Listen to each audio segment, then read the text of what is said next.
They say we breathe over 22,000 times a day. Breathe in and breathe out. No matter who you are and where you live, how powerful you are politically and financially, all of us breathe that many times. Not any less, not any more. These measures and counts govern life, and they apply alike to mankind.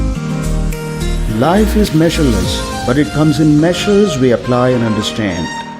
The length of life we live, the measure of hours we spend our energy on at work or at play and in sleep and rest, all of it comes in measures.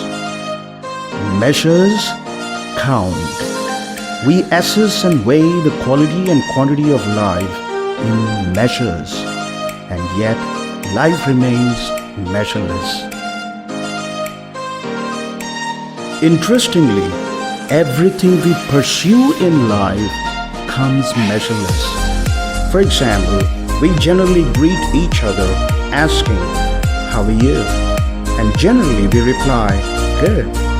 And yet, good refers to a quality you cannot measure or quantify.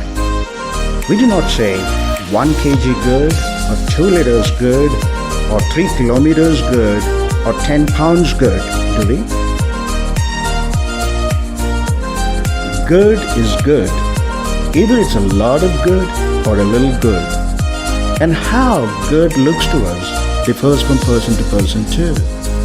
Similarly, we pursue happiness in life, and yet we have no device or metrics to measure happiness. It simply doesn't yield to measures and metrics we understand. Likewise, when you say you are sad or in pain, you do not have a measure or count to quantify and specify it. All you do is use an adjective or qualifier with that feeling. You may say, "I'm very sad," or "deeply pained." So we see life comes in measures, but what we pursue in life remain measureless or beyond measures.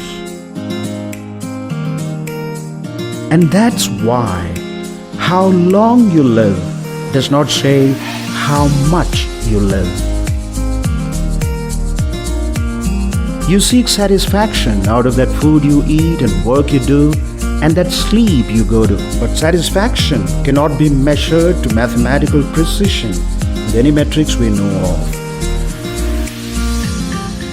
The physical and material world comes in physical and tangible forms we can measure and quantify on the one hand, and on the other, the human world or experiential world comes in intangible, non-material and non-physical forms. For example, time has no physical form. Time has no smell or taste. It cannot be seen or heard. It cannot be touched. Some may call it an illusion, and yet it's real. It exists.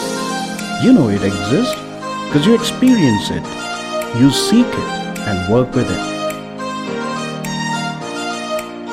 Life is measureless, and yet it comes in both things that can be quantified and measured on the one hand, and on the other, in things that cannot be quantified and measured.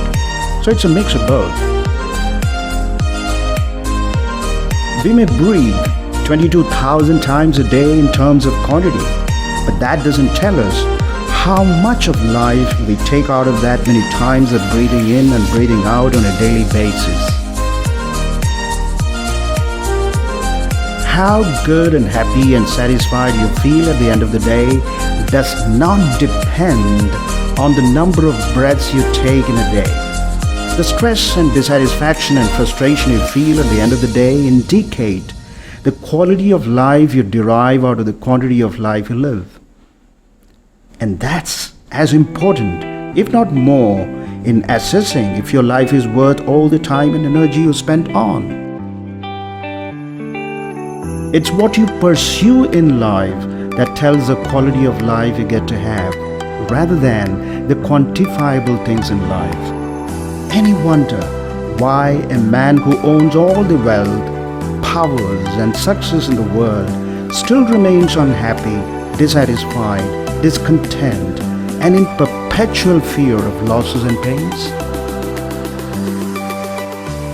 So, if you think that the rich and the powerful are more intelligent and wiser than the large majority of people out there that are relatively poor and losers in terms of acquiring money and power, you're wrong again.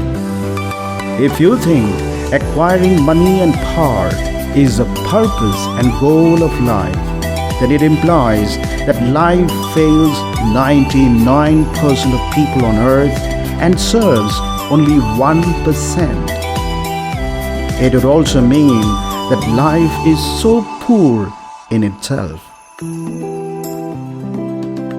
Evidently, there is more to life than meets the eye. What is it? And that's a question we seek to answer. With the pieces of the puzzle, we bring you one video post at a time.